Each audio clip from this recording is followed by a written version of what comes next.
This time we're supposed to find the second derivative of the given function. So first we have to find the first derivative.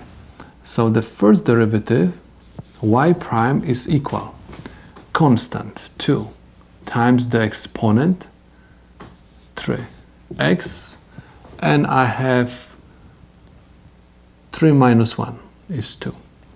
So I'm finished with this part because the dx over dx will give me 1, that's why I'm not going to write it.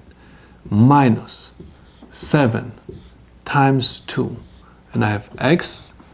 2 minus 1 gives me 1, that's why I'm not going to write it. And derivative of constant is equal 0. Again, if you don't understand what I'm doing right now, you're supposed to review the previous problems. So let me organize it. So I have y prime is equal 2 times 3 is equal 6x squared minus 14x. So this is my first derivative. In order to find the second derivative, you're supposed to find the derivative of the first derivative.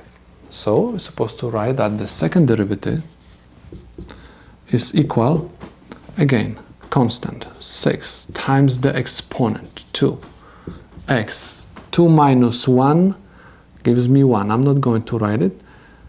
Minus constant is 14, right? And x has exponent 1. 1 minus 1 gives me 0. That's why I'm going to obtain 1. 1 times 14 gives me 14, and I keep negative sign, it's negative 14. So my second derivative is equal 12x minus 14. And this is the solution to my problem.